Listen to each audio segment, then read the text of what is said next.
What up, Solar Pros? Another episode of The Pursuit coming at you. I'm your host, Josh Holland. Today's guest is my new homie, Riley Rawlings. What's up, dog? No, super thankful to be here. I appreciate you having me on, and Bro, I'm excited. dude, yeah, I appreciate you making time. Slider working his magic, getting you on here. Dude, just hearing your story, just in the, hour that I've really gotten to know you, man, this is going to be a good one. So, Well, thank you. I'm excited. give you guys like a little recap on our guy here. Riley, dude, he's 34 years old, married, Madison, Correct. 2 kids, and then we're gonna get into a couple things with these with some other some adopted kids. He's got some plans, some Lord's work coming in for him. This is gonna be sweet. And then he's been in door to door since 2012. Yep. At Vivint his entire career until the transition to pros. Yep. 14 years. 14 years, Long time. just crazy. So, Yeah. dude, super excited to dive in again. Appreciate you being on. Would love to kind of just attack kind of your upbringing and then like your transition in door to door and then like some of your pivot moments Okay. as we go through there, and we can kind of just roll with it. Cool. Well, I'll start, and then you kind of guide it where you want it to go. Let's I can go. be long-winded if you ask any of my reps. Sometimes I can be long-winded, so Okay. just stop me when we need to. Let's go. So born and raised in Preston, Idaho. Okay. I did a training a couple years back, and the way I kicked it off was with some Napoleon Dynamite dancing. If you guys are familiar with Napoleon Dynamite, Of that's course. Preston. So that was really my hometown. That was where I went to school. Grew up on a dairy farm. We milked cows. Let's so go. again, true to Napoleon Dynamite, the farm and all that stuff. I had an amazing childhood. Like I said, grew up on a farm, played sports. It was again a picture perfect childhood, in my opinion. Obviously not a salesman. I think that's one thing I love is when we recruit or talk to people about sales or, sales isn't for me. I'm not a salesman. I always laugh because I'm like, well you might not think you are. Our life is sales. Everything you do is sales. Everything. You are being sold every day. If you don't think you're a good salesman, you probably just get sold. You get sold more than you sell. Yeah. But yeah, I grew up on a dairy farm, so not a salesman. I was taught obviously the value of hard work. I'll say, man, I know some of the best guys in the space that I know are grew up on farms. I can think of a handful. Mm-hmm. And just that aspect of like kind of what you're saying, like work first, skills, like, other stuff later, and they don't consider themselves salesmen. Like they're obviously some of the best guys in the space. I don't know what it is. Well, I think the correlation, in my opinion, is just if you have grit. If someone were to ask me like, what's the number one characteristic that makes like a great, successful guy in the industry, a door-to-door guy, I would say grit. And it's, that you can define grit how you want, but on the farm, like, it didn't matter what was going on in my life. It didn't matter how cold it was. We always laugh. It's one of those where you want to talk about how tough you are, how hard your life was. But one of my jobs growing up was I fed the calves. So at a dairy farm, you have lots of baby cows. They're calves, and so I would usually have 50 to 60 calves. That it was my job to feed them. Probably from when the time I was like, I don't know, 5 or 6, and I had to carry milk buckets out to them. And usually I couldn't pack them. When I was really small, I'd have to only fill them halfway. The more you could fill them up, the quicker I could do it because it was less trips back to the milk parlor. Yeah. But when it was when it was freezing cold in Idaho in the winter, when you would dip your hand in the bucket of milk to fill up the bottle to feed the calf, like the fun part was when you pulled your hands out of the milk, by the time you went over to the pen and dumped it and came back, like the milk would be froze on your hands. And, so that was always, that's always a fun story. But I think what it comes down to is just, it didn't matter how cold it was or what the weather was or what I had going on, the calves have to be fed. Yeah, you gotta Cows show don't up. take days off. Yeah. And so regardless of how I was feeling, that was my job. And if you were going to be part of this family, you pulled your weight. So you learn the characteristic that does stick is just regardless of what's going on in your life, my decisions weren't based off how I felt that day. It was just, this is what had to be done. If I didn't feel great, then I could try and get it done quicker or more efficiently, but you were going to do it. So you Had to maybe be just done. develop some grit. So maybe that's a characteristic. so well said. I mean, you think of just how different ways people can grow up, and like learning that at a young age and like what that means when you're an adult. It's that could make all the difference in Correct. somebody. It's crazy. That's awesome, dude. So learn to do hard things, right? If you can learn to do hard things, then there's not a whole lot you can't do. Yeah. So grew up on the farm, played sports, loved to hunt and fish. That's my favorite thing to do. I graduated high school, served a mission for the church. I was Nice. a Spanish-speaking missionary in Louisiana. Let's go. As strange as that sounds.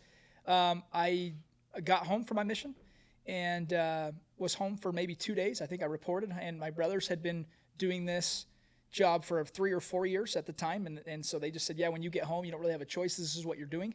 So I got home 2 days later. I shipped out and they were out selling in California with Vivint. I think it was still Vivint at the time.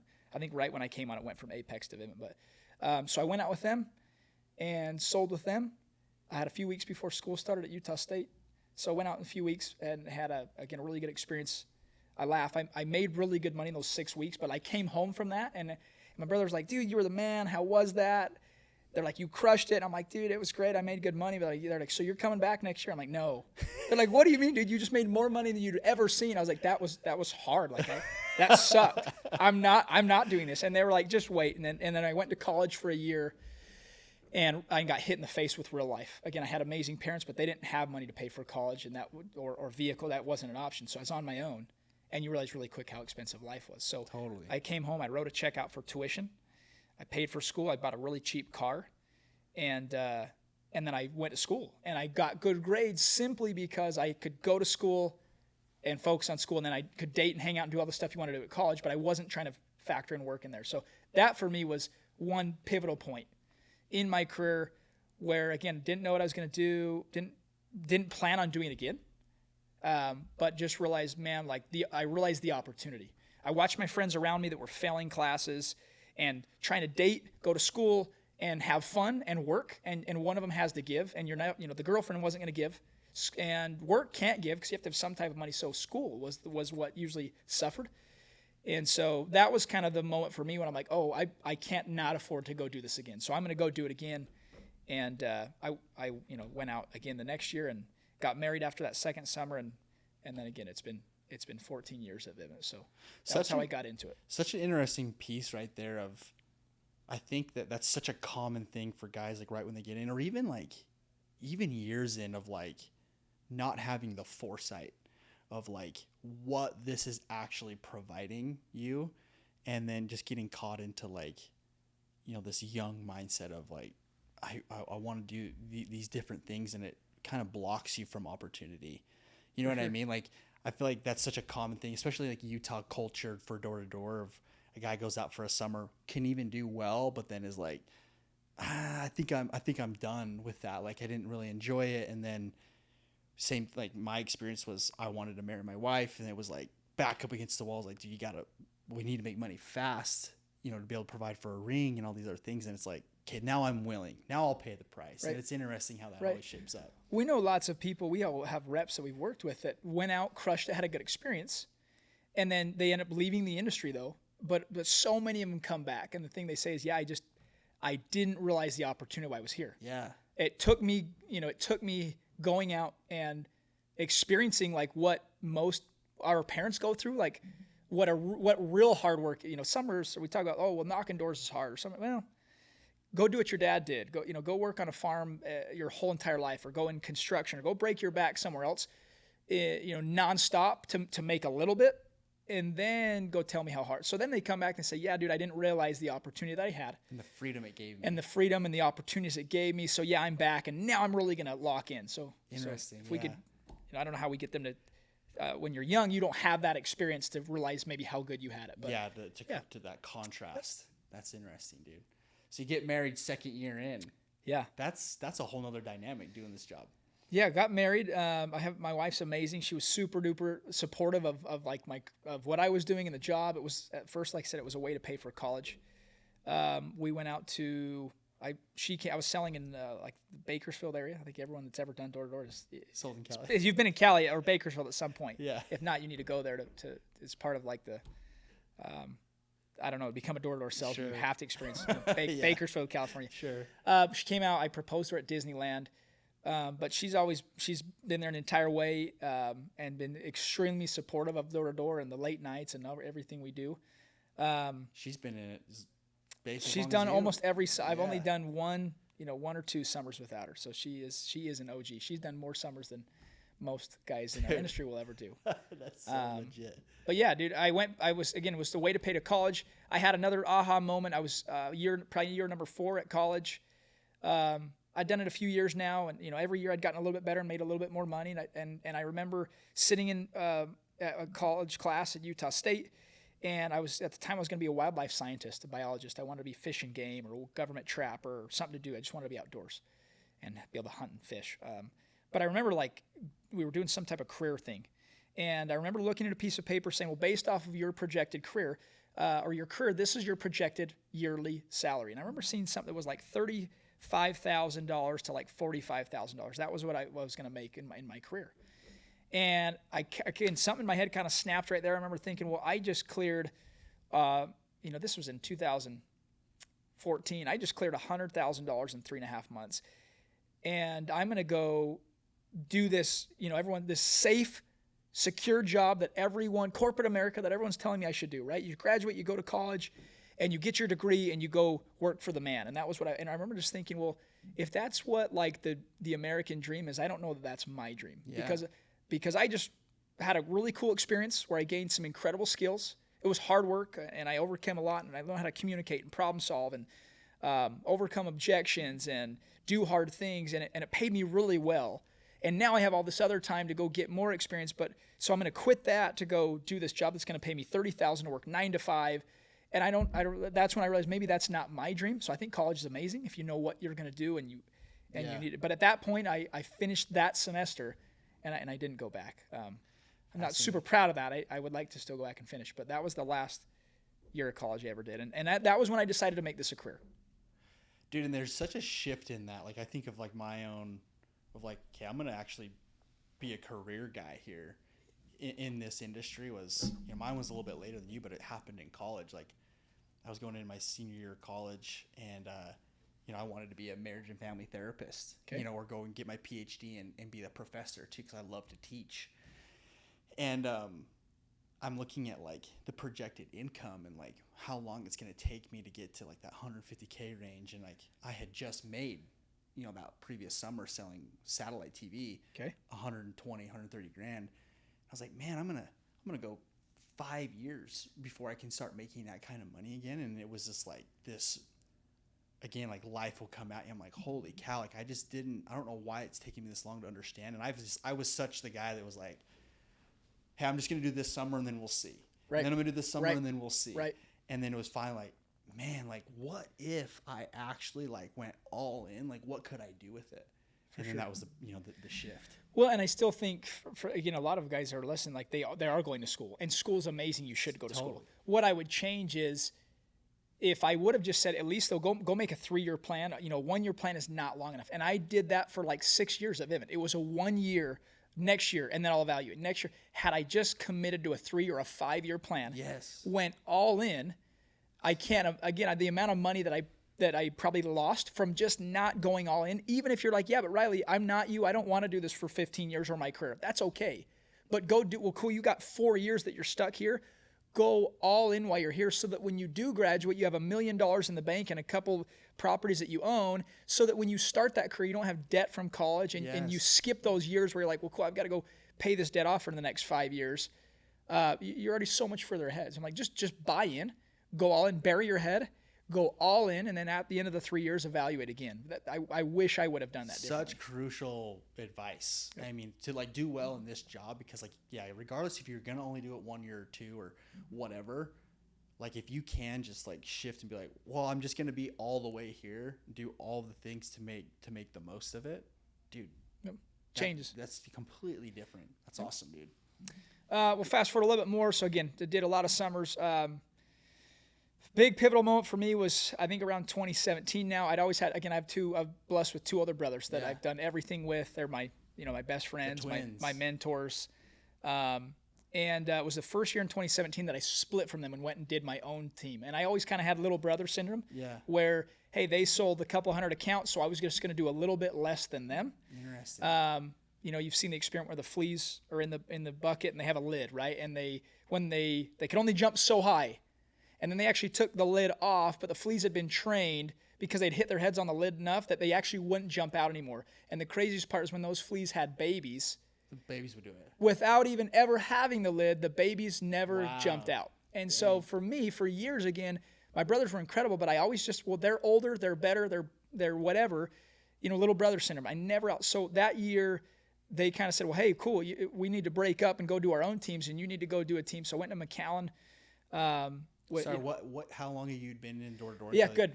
So this was year 7. So I'd done 7 years. I'd done kind of little break-off teams for my brothers where we'd, the prior year we'd been in Fort Worth, I think, and we kind of ran separate schedules. But Okay. I kind of still had, someone there helping me. And we should have done it. Again, lesson learned is I wish I would have done it earlier because it forces you to grow. Yeah.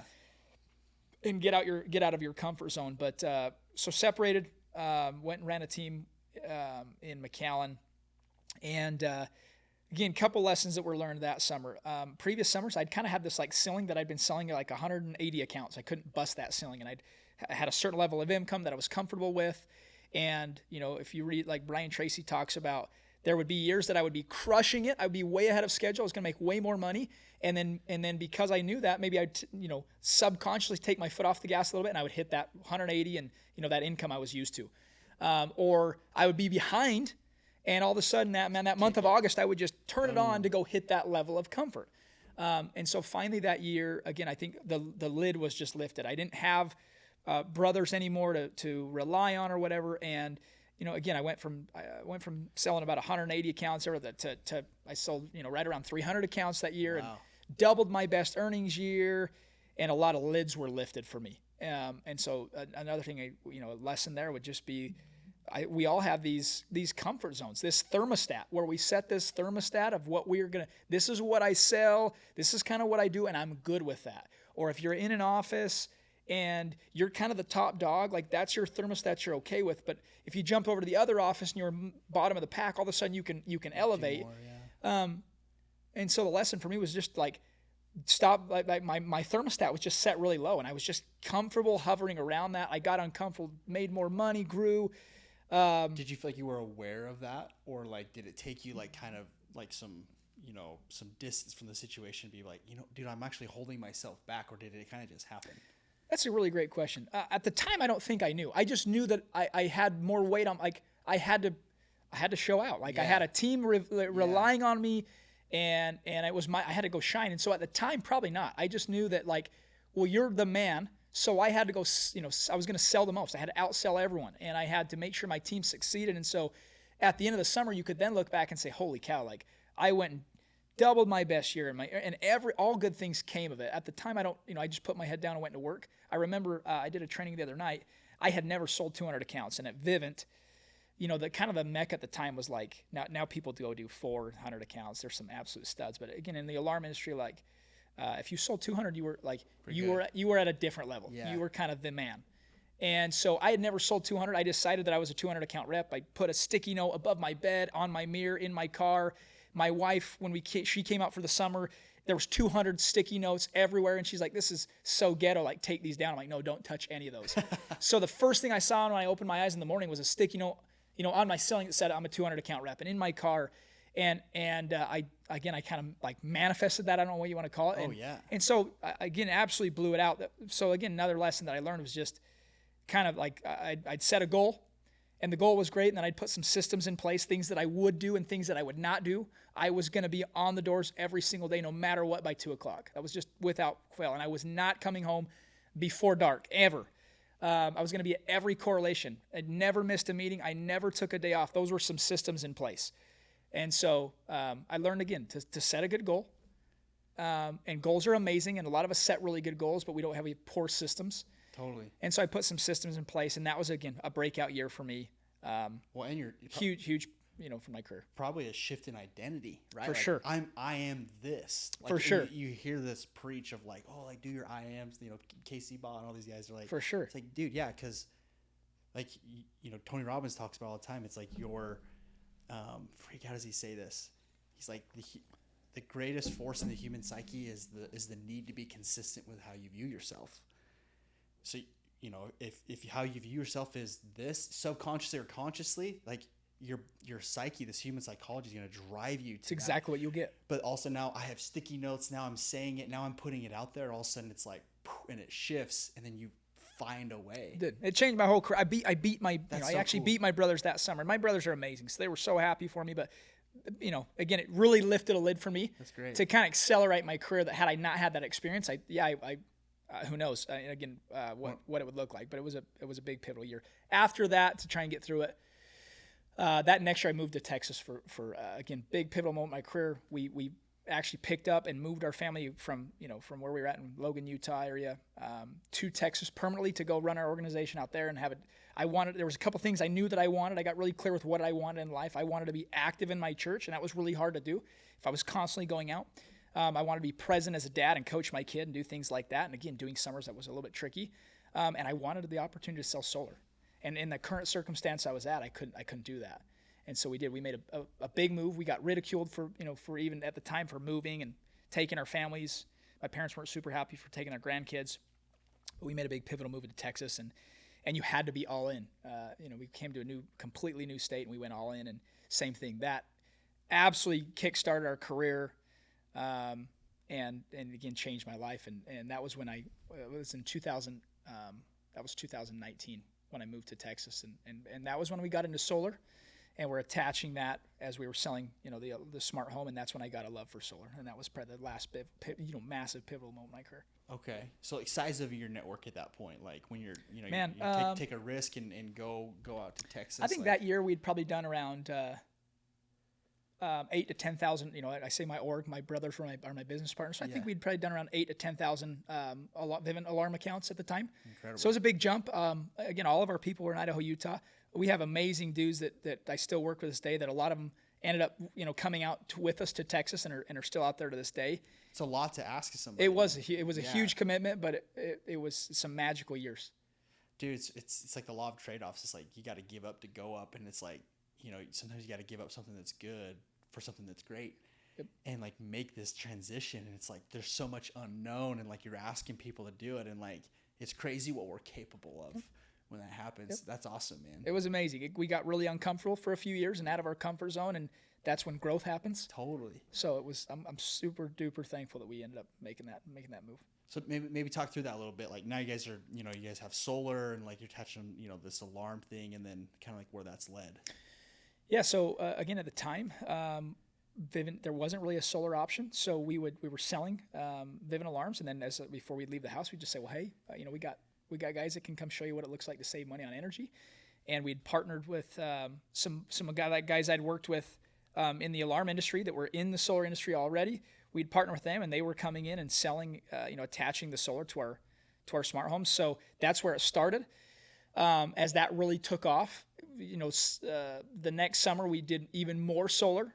How many accounts were you guys doing? Man, I want to be careful so I don't lie. Again, I want to say that first year ever, probably around, again, I think around 500 to 700 installs. I think that next year. On top of 10,000 alarms. Yep, alarms. Yep. That's incredible, dude. And then the pendulum started to shift a little bit, and the next year we did a lot more solar. And we obviously a little less volume in smart home because our guys were kind of swinging that way.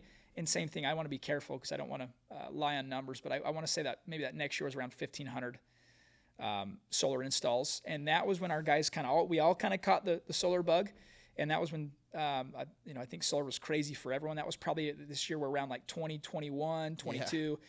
Yeah. So then a really heavy shift to where we were all in on solar. Again, there was a couple of shifts in that. At the time, Vivint didn't have a solar option, so they were cool with it. Then they said, well, hey, we actually have an option. So we came in-house with Vivint. We're doing solar through Vivint, and it was amazing. And we had some amazing years. Like I said, 20, 21, 22. Through Freedom. 23 were crazy. Yeah, and a lot of those, I think 22 and 23, my years could be off, were with Freedom. And again, we were cranking and doing some good volume. Again, I think we did a couple thousand installs a year in those 2 years. Incredible. And it was great. We went through some growing pains with Freedom at the time because we were in a market in San Antonio where Freedom hadn't always been, and we got some really good relationships at the time with Freedom and went through some growing pains. That the cool part is, the year after that, Vivint and Freedom had separated for a little bit. But the cool part is we got the relationships were established and the processes were dialed to where today, like they are excellent and streamlined. And so I'm like, had we not went through some of those growing pains a couple of years ago, may not be as streamlined as we are today. And now, here I am again, and it's dialed. That is such a common thing you hear with Freedom specifically. I don't know how many guys I've talked to. It's like, oh, Freedom sucks. And it's like, yeah, they when are we talking? Like what market? Yep. Because they probably did. It was probably new, and there's a lot of things that changed, especially with the pros dynamic of where there's so much more alignment and feedback both ways, to where I've seen so many guys that even were with pros in 23 in a market, left, have come back now in 25 in that same market, and now they're like, it's amazing. It's night and day different than where it was, and it's like, dude, that's testament. You have to give credit where it's due. It was rough for a little while, just fair, but by the end it was incredibly fast and smooth, and now they're super dialed machine today, and that's awesome. So a lot of credit, got to give it where it's due. Let's go. So that kind of brings us to how you came to pros, right? Like in the solar shift, and even like solar's gone through its ups and downs, and this dynamic change, like I guess like kind of fill us in on what kind of led you to this point of like why you're making your first career move in 14 years. Like that's a big deal. Yeah, it is. It has been a really big deal. I'm really passionate. We talked a little earlier. I'm pretty passionate about. I do believe that like the winning solution and formula is solar and smart home, that marriage, and that's what we had again for a lot of years. It's been really great.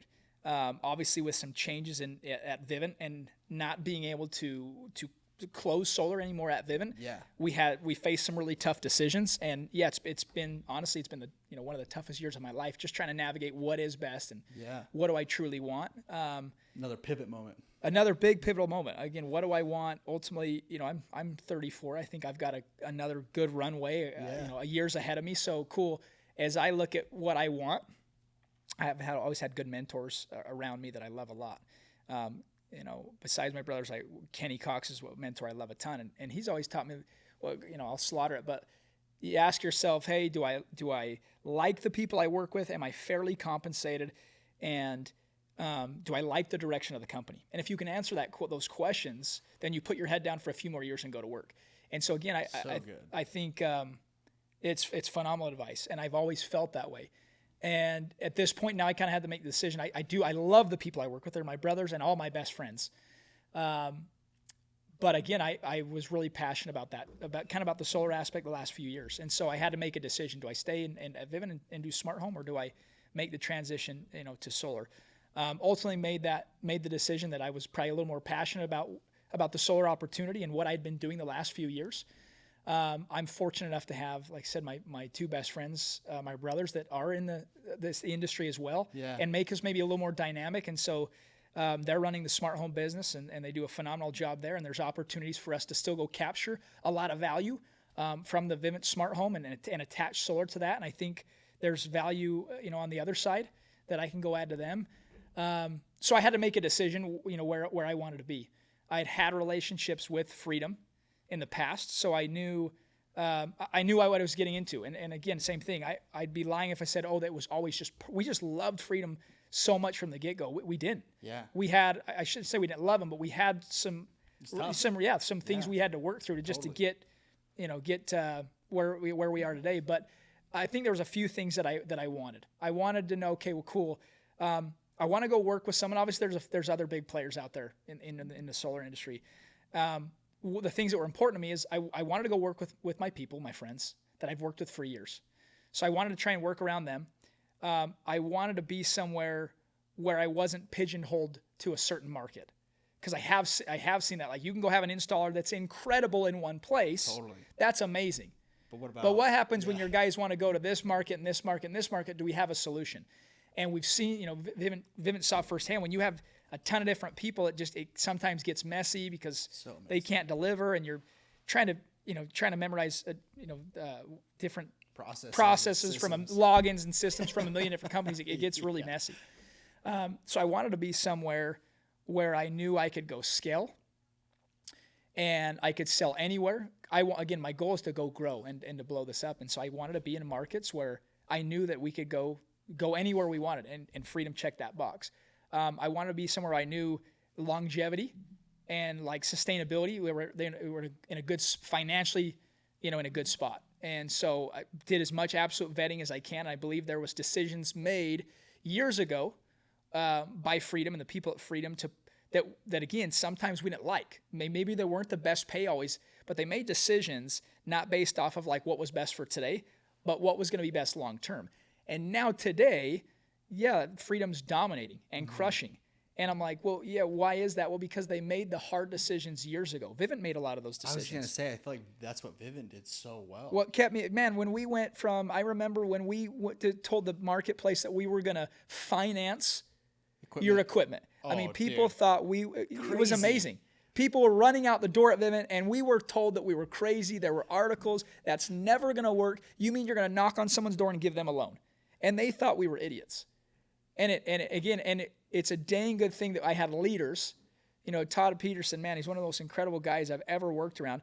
It's such a blessing that they had the foresight to skate where the puck was going or where it was going to be and not where it was at, and not was maybe make the hard decisions today. I feel like Freedom made some of those and have put themselves in a position today to win. So I knew the health was good. And are crushing it. The pay's aggressive, and they're in markets all over. So they checked that box for me. And then, man, there's a lot. I've talked to some guys yesterday. What is that? I don't know what the saying is. Like, if you can't beat them, join them. Yeah. I didn't want to. I asked myself, do I want to go recruit against these people right now? Freedom, especially the pros. The pros are they're the hot girl at the dance right now, in my opinion. Yeah. And they're winning. They're winning all the battles. All the things that were important to me. I wanted to join someone that I knew I could go scale and grow. I looked at realization and things like that. And the pros realization was awesome. And there was other people that were maybe louder on social media. But when I kind of went through all the things that were important to me, the pros kept. Well, Freedom again was checking that box. So then inside of Freedom, it was really easy once I kind of narrowed it down to Freedom. Then at that point, it was really easy for me to see, where I was going to be. So that's a lot, but dude, no, to me, it's, if I could highlight anything right there that just kind of give guys guidance, is the power of knowing what you want, and like how when you know what you want, you can align with people who have a similar trajectory, and you going into the situation like, okay, what do I actually want? And then finding, inside Freedom or pros or whatever, and like just all these options of like where you want to go, it just makes it much more simple. And there's so much power in that. And, I think that as much like how Todd and Vivint knew what they wanted, Freedom's known what they've wanted for a long time. Right? Like, we're going to capture 50% market share, and here's how, and like, we want to be a light in the industry. Like, the vision has always been very clear. And I think pros is a testament of that. It's like, it was created from that vision of like, hey, how do we have this machine that's going to get us to 50% market share and like is completely aligned. And then it brings in talent like you. And that's why it is the hot girl at the dance, and it's like, it's proving itself over and over again. It's just powerful. And because I felt that in my own life, where like God really does throw himself on the side of the man that knows what he wants. Mm-hmm. So if you have clarity on what you want, it's that simple, but so often we just don't even know. Well, stress in our lives comes from not being in control. You and I feel stress when we feel like we don't have control over the situation. And so if you can get clear on what it is you want, and what your standards are, and what you're willing to do and what you're not willing to do, well, it's a lot. It doesn't mean it's easy, but the decisions become easier because you are very clear on what you want and what you won't. What you will and won't do, and the stress kind of goes away. You control what you can control. You don't worry about the things that you can't, and then that decision starts to narrow down, and your funnel gets really narrow, and you can make a really a clear decision. And so I met with people over here. I've had nothing. I've heard nothing but great things about Josh, and was able to sit down with Josh and been super impressed by him, and he's followed through with everything that I've been talked to, the other leaders that I've met with, and so I'm excited. I've again really obviously very nervous, but super excited for the future. Yeah. Left a lot behind, But again, I still get to work with the people I love and around the people I love, and so I'm here for it. Man, we're excited to have you, dude. It's, yeah, like I love that, as we get better, you attract higher level talent, and just like, I've always had, a place in my heart for guys at Vivint, just so much respect. Cause like, as you study the game, and I love to study the game, like I love it.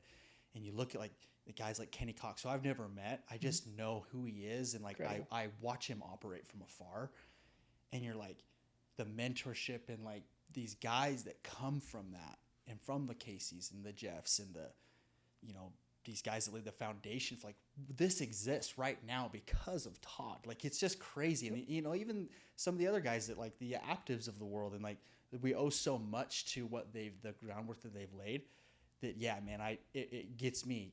I love being around like higher level people. So I'm like, yeah, bring them. Like, we want them. So we're pumped to have you, dude. Thank you. I appreciate it. I feel it. Yeah, man. I think the transition, I would love to kind of, I think one of the hardest things in this job, and you talked about it, is your wife's been in it with you since the beginning. Yeah. And Madison, right? Yep. Dude, like, I respect that so much, because my wife's been in it literally since day one as well. And we've been married almost 11 years. And dude, like, that is so hard to raise a family in this job.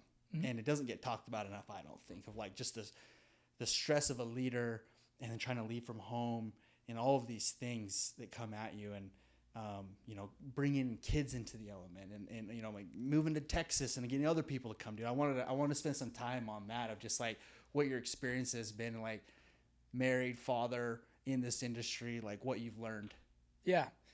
Man, it's been a lot. Like I said, I feel like I've been very blessed. I don't know why, but I was very blessed with incredible parents and family and my in-laws and my wife. So that's made all of that much easier.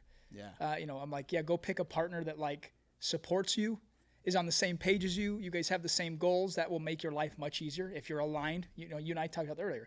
If you have the same vision, you're aligned on the same goals and what you want, then that's naturally just going to make it much easier. One thing that's helped me is you've mentioned Casey. Again, I was fortunate enough to work with some of these guys like Casey and Jeffs and Bo Gardner's. Yeah. And one of the things that's helped me is as I plan, one thing that I've tried to do good, and I'm by no means perfect at it, but when I weekly plan or go over my goals, I've always focused on the big rocks. Yeah. So when I go through my weekly planning, right, the first thing I'm a son of God, and so what are the things that are most important in my life as a child of God? What are the things that have to happen this week in my life as a child of God? Next is I'm a husband, right? What are the things that have to happen this week to be a good husband? And a lot of times I fall short there. Yeah. And again, fortunately I have a good wife, but what are the things that have to happen? And next, again, I'm a father. And next I'm I'm a son, and I'm a brother, and I'm a manager, and I go through those. And so if you can go in that order and decide what you are and what has to be done, you prioritize. And as I've kept my priorities in line, I think it's helped a lot of the things in my life. Whatever's important gets done. I'm not the most organized, but the most important things in my life, which are, again, family and wife and kids and God, like those things are always priority number one. And the other things seem to come. So that balance, I've been very clear on what I want. Yeah. That was, again, what brought me to Texas was those things. And so getting clear on what I want, it was a big part of that. It's not, like I said, it's a lot of us, you see in our job, there's a lot of guys that are amazing salesmen. There's a lot of guys that are amazing managers. There's very few guys that are amazing salesmen and amazing managers. Yeah. Those guys, right? So if you can figure out that dynamic, well, cool. It's like, so same with your family. Like, how do you go be a great husband, a great father, and a great leader? And it's an absolute juggling act. Dude. So if anyone has it figured out, like I'm here to learn, please. Dude. But if you can take time to plan, at least some, and be on the same page with your wife, like that's just again, I don't know, that's just a start to make my life easier. Ours hasn't been perfectly easy. Kids were super important to us, and that hasn't always been perfectly easy, but we're aligned on our goals and what we want, and we've powered through some of the struggles that we've had. I just, dude, you are speaking my language right now. Like, I live for this stuff. Like, that is so good. Like, such great advice to hear. And um, I think when we talk about like knowing what you want, I think people, I want to make it very clear. It's not about what you want in the job. It's about what you want in life, Mm-hmm. and the job is part of that. And when you know what you want, like literally out of the most important things, like what your values are, what do you stand for, like what do you want on earth to do, like what do you want your family to look like, and then that makes what you want in the job so much more clear. And then it happens, and the people that you see that know what they want, they get what they want. It's It so, is crazy. it really is that simple. I saw something the other night. I'm going to slaughter it. Kenny actually showed me it, but like there was a Harvard study about people who just wrote. They took like all these Harvard grads, and the ones there was like 12% of them again. I'm probably going to slaughter it, but the ones who had just written down their goals, that was it.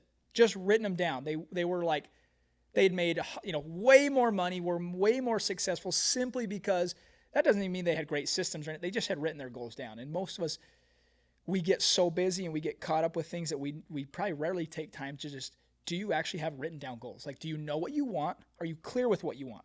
If I went and asked any of you guys listening, like, pull out your phone and your goals and show me really quick, what do you want? Not just like this week or next week, but what do you want next year? What's it look like in 10 years, 20 years? Can you show me your dream life? Have you built that out? Like, if you don't have a big, scary, some things that scare you or make you a little, give you butterflies, like, hey, you haven't pushed hard enough. Can you show me exactly what your life looks like in 5 and 10 and 20 years? I know what my dream house looks like. I know what the layout looks like, where it's going to be, and what my kids are going to do, and the things that I want. Like, I've laid those out. Will I always do them perfectly? No, but it's a start, and I have an idea of a blueprint of what that needs to look like, and now I can start building towards that. Dude, oh my gosh, bro. This is what this reminds me of is, I don't know what, I have this weird fascination, like because I travel once a week at least. Okay. And when I'm on a flight, I like to see what people do. Okay. I'm fascinated by like how people choose to spend their time. We're all in the same environment. Yep. How are we going to choose to spend our time? And there was like probably like a month and a half back, I literally, I went to Hawaii, I went to Michigan, I went back to Arizona, I went to Nebraska, I went back to Arizona, went back to Michigan. It was like just this crazy travel. And it was like 8 flights in like 10 days. It was insane. It was intense. And I'm breaking down like how everyone's using their time. And not that I'm perfect at this at all, but I do pride myself on like, and being in this environment, and I'm watching people watch TV, and just how many people were watching TV was like 90% of people I saw. A couple of people reading, maybe some fictional book, right? Or asleep. And I've seen on all of those flights, I saw one guy reading an investment book. And that was it. And I was like, it makes me like, man, I want to separate, and I want to like, how do I spend my time? And I would go through and I would look at, each area of my life, and I would try and visualize it in my mind and then write it down. Like, how am I interacting with my kids? How is this? And like, just trying to put something out there. And all it reminds me of is like, we all have the same amount of time. We have the same amount of resources. It's literally just knowing what you want, and it changes behavior so fast of like, I know that stuff's more important. So like watching TV is like, it just feels like it's not serving me in any way. So it's like, I would rather spend my time doing this. And it's not like I have to grind through it. It's like, I want to, Yep. and I've never had that before. Well, I listened to something this morning. It said your preparation is your separation. So you being on the flight, it's the little hours, it's the unseen hours that make the massive differences, right, in your life. So that's you on the plane doing those little things. Of the few people that are doing it, that's what makes the biggest difference. The unseen hours, the little things. Yeah, I just tell guys, I'm like, man, if you can just don't be like, just try and do something more, even a little bit. Like, it's not like I was on the flight the whole time. It was like just even a little bit, because everyone else isn't. Yep. You know what I mean? So good, dude. Tell me about your family. Tell me about your kids. Yeah, so we talked a little bit earlier. So I have Stone is 8. He's amazing. He's a stud baseball player, basketball player. He loves everything critters and bugs and outdoors. So he is like, again, my world. Dottie, she's 4. She'll be 5 this summer. Same thing. She's just as rough and tough as her brother. She's very girly princess, but also like brought in 2 frogs the other day from the house, and so she's amazing that way. Maddie and I have always known that we wanted a pretty big family, and we knew early on that maybe having kids or getting kids here was gonna be a little more difficult for us. We've lost a few babies along the way. Oh, really? And so we knew it was going to be a little more difficult for us. So early on in our marriage, I think the possibility of adoption had come up. So we have our 2 kids, and we tried for a few years to get some more here. I think I'm the baby of 4, and my wife's the baby of like 5. Let's see, what, 3 girls, 2 boys. Yep. So we always knew we wanted a few kids, and just hadn't been able to get here. So we said, well, hey, let's go down this adoption thing, and it has been an absolute roller coaster. It's been life changing. It's been about a 2-year process. I now have a son that we just recently adopted. His name's Cal.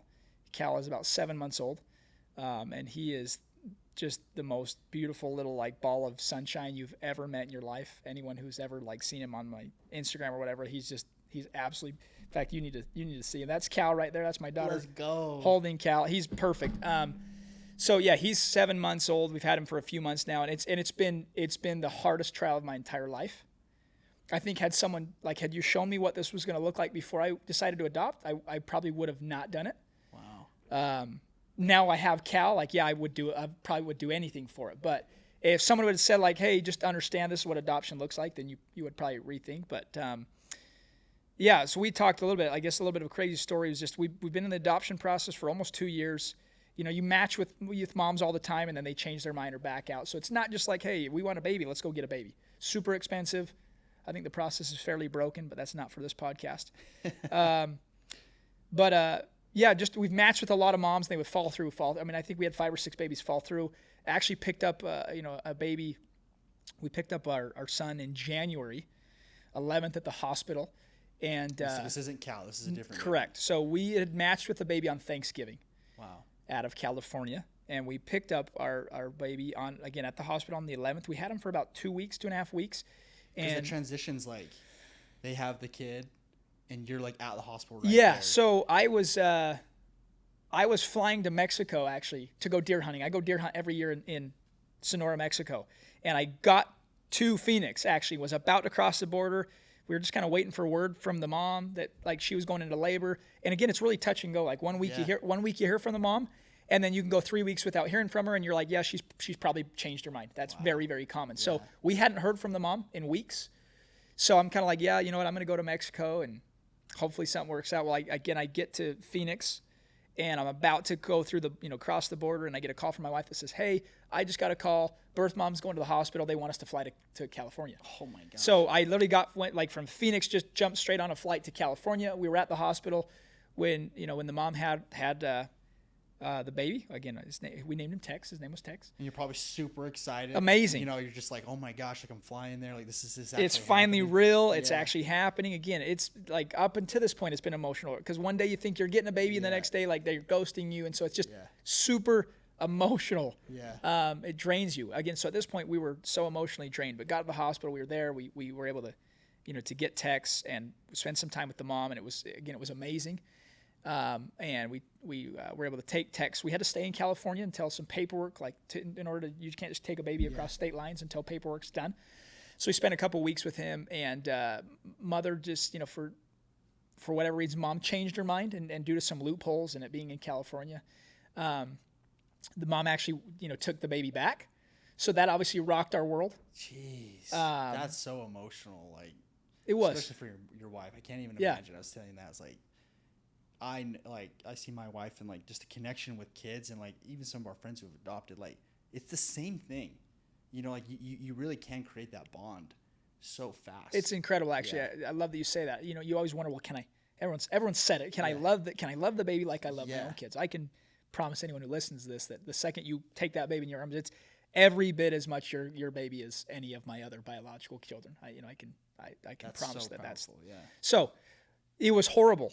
Yeah, we flew home with an empty stroller, and every single person that asked us why we have an empty stroller, that was a fun conversation every flight we got on. That They were wondering why do we have an empty stroller, and they thought we were kind of idiots, and so you'd have to answer that as much as you could that you don't have the baby, and you wish you didn't have an empty stroller. We're very aware that we have an empty stroller. Thanks for the reminder. Yeah, it was so that happened quite often. But yeah, it was honestly some of the toughest. I think we were home for about 2 weeks of maybe the toughest trial of my life, I can say. You feel like just similar to like losing your child. We felt like we lost our child, but never questioned the Lord. I should say I had some questions. I didn't understand maybe all His plans, but I believed that that it was going to be okay. I knew that I had a Savior that had suffered for me and knew what I was going through, so that was kind of enough for me. And I would get answers at, maybe later on. I don't know when, but I was going to get answers later on. I ended up getting a call. I think it was 2 weeks on the day that we took Tex back to his mom. Excuse me. It was about 10 days after we got a call that said, "Hey, would you consider a baby that was already born?" We wanted an infant, and the baby was about 2 or 3 months. So we said, "Yeah, we'll consider it. Why not? It's only 2 or 3 months." And we prayed about it, and it felt right. And then we actually got a picture of him like a day later, and we're like, you kind of look at the picture, and it's like love at first sight. Is that real? I'm like, you look at the baby, and you're like, hey, I think that's our baby. Cal. Yeah, that's my boy. And so we did, and it was crazy. And we went and picked up Cal 2 weeks on the dot, actually. So it seemed like it was like a year of I'm sure. But it was 2 weeks on the dot from the day I took Tex back to the day we picked up Cal. And now Cal is 7 months, so it's been a few months, and he is just absolutely perfect, and we couldn't imagine not having him. We missed Tex. Now again, there's a little more to that story. I'm happy to elaborate, but yeah, I know we're on a time restraint too. So no, I mean, dude, I think it's if you want to end there of like, I think it's the power of knowing what you want. Like you guys just said, like we wanted, always wanted twins. Yeah. Like I think that's so cool because kind of like tie this in of like, all of a sudden you get another phone call. It's like, where's this going? Well, we had I think maybe the lesson there too is, so we're home, we're crying, and we're like, maybe adoption is like not for us. Like this has been almost 2 years and we cannot get a baby here. And everyone else is just like, yeah, dude, you want to adopt a baby, you go get a baby. Like that's what you thought. And sort of like, hey, is this the maybe the sign that like we're not supposed to have a baby, but truth was we'd like set a goal that, hey, we're going to go add to our family and this is how we're going to do it. So we kind of had that tough conversation of like, well, it can't get a whole lot worse. Yeah. Like, you say that it can always get worse, but it can't get a whole lot worse. We're this far. We made a goal. Like we're going to see it through. Yeah. Like, and cause we're like, dude, we're done. We came home. My wife's like, I'm done. I can't, my poor wife's, just had been through it. And it's like, yeah, my heart can't do this again. But we made a goal and we decided to see it through. And because of that, we got Cal. So the caveat to that is who knows what will happen. The mother who had taken, Tex's birth mom, we've stayed in really good contact with. We've always felt he was going to be part of our life. I don't really know how or didn't know how at the time when I gave Tex back, but I always felt like he was going to be a part of my life. We're in contact with the mom, and it's very possible that we're going to go back and get Tex. Mom needs our help, so we might go get Tex again. So we originally said like, hey, we want twins. So maybe this is the Lord's twisted way of helping me get somewhat twins. They'd be about 2 months apart, but it looks like I potentially will go pick up Tex, and we'll have both. So, dude, kind of it's been a roller coaster, but I'm super thankful, and it's humbled me and it's taught me a lot. I would tell again, the takeaway for me is that I don't know that everything always happens for a reason, or that the Lord has an exact plan, but that if you like just stick it out and be strong and stick out with what you said for, like it does work out, and the Lord takes care of you. Dude, I mean, just so good. Like I'm all about this stuff. I think that I love seeing how like we respond to life, like what's life teaching you, and like all these things. And I love seeing like a married couple, guy, like someone I can relate to, guy door to door that's like we're similar age, both have kids, and I can just imagine what that emotion would be like in the character that it takes, man. Like, so shout out to you two. Thank you. Like that's so cool. Love that you got Cal. He looks like an absolute stud. And then we'll see what happens with Tex. I think it's just, again, dude, like it's just knowing what you want. And that's why I like to go into this type of stuff on this podcast, because this job is so much more than making money. It's the principles that you learn here make you better at everything. It's the one job I can confidently say, I'm like, if you're better at life, you're better at this job. And if you're good at this job, it's a byproduct of being really good at life. And man, like you just learn concepts that I just don't think are taught anywhere else of, that help you through those times. And man, it's just cool to see. Well, thank you, brother. Yeah, man. Well, bro, I appreciate you coming on. I think this was amazing stuff. Excited to see, your time here at Pros. Super happy to have you, man. But thanks for coming on. Thank you. I feel very welcome. So I'm grateful for everyone and for the opportunity to do this. So I appreciate your time. Yeah, man.